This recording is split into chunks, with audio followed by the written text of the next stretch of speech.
Dans les Saintes Écritures, Dieu déclare que le Messie viendrait pour être le sauveur du monde. La vie de Jésus prouve qu'il est bien celui dont les prophètes avaient parlé. Ésaïe a prophétisé que la Vierge deviendrait enceinte et qu'elle enfanterait un fils. Des siècles plus tard, la naissance de Jésus accomplissait cette prophétie.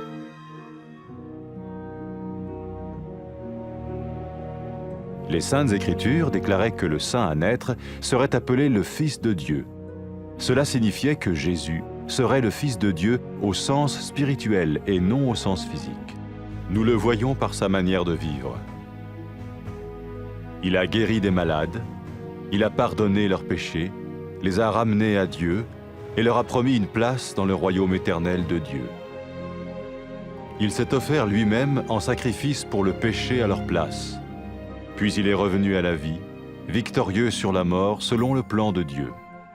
Jésus a dit « Personne ne me prend la vie, mais je la donne de ma propre volonté ». La vie de Jésus n'a pas seulement accompli les écrits des prophètes, mais elle a aussi confirmé la vérité de la sainte parole de Dieu.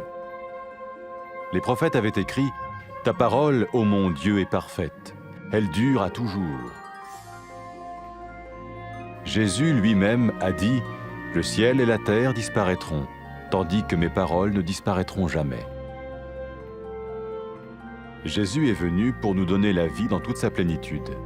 Mais quand l'homme a désobéi à Dieu dans le jardin d'Éden, il a choisi sa propre voie et ses actions l'ont séparé du Créateur.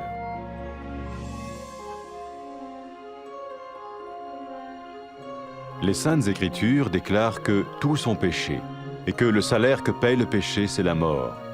Il s'agit de la mort spirituelle, éternelle séparation d'avec Dieu.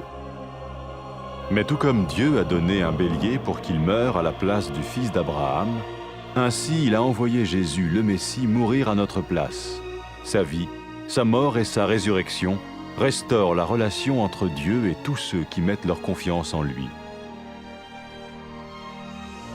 Maintenant, non seulement Jésus pardonne les péchés de ceux qui le suivent, mais il les sauve aussi du jugement éternel de Dieu. Ils sont sûrs d'aller au paradis et de vivre avec lui pour toujours.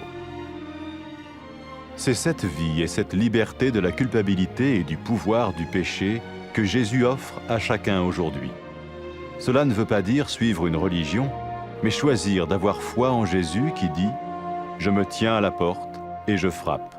Si quelqu'un entend ma voix et ouvre la porte, j'entrerai chez lui. »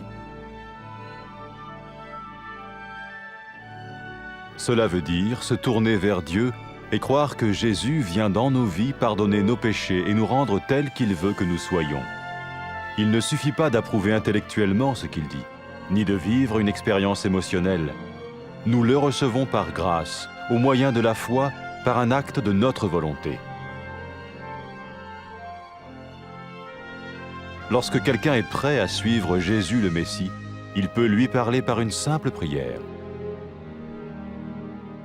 Peut-être êtes-vous prêt maintenant à ouvrir votre vie à Dieu. Si oui, vous pouvez vous joindre à la prière suivante, silencieusement, dans votre cœur. Seigneur Jésus, j'ai besoin de toi. Merci d'être mort sur la croix pour mes péchés.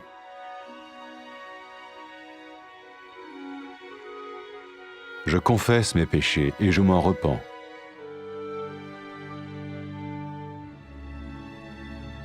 Je t'ouvre la porte de ma vie et je te reçois comme mon Sauveur et Seigneur.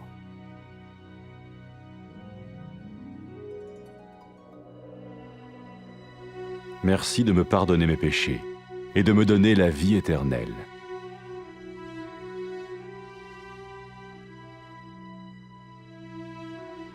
Fais de moi le genre de personne que tu veux que je sois. Maintenant que je deviens l'un de ceux qui te suivent. Amen.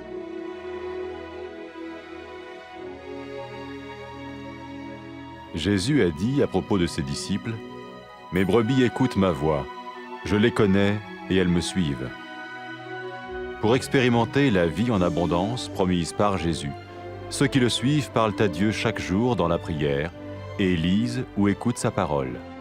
Ils parlent de lui à d'autres personnes et rencontrent régulièrement ceux qui l'aiment et le suivent. N'oubliez pas sa merveilleuse promesse. Tout pouvoir m'a été donné dans le ciel et sur la terre. Et sachez-le, je vais être avec vous tous les jours jusqu'à la fin du monde.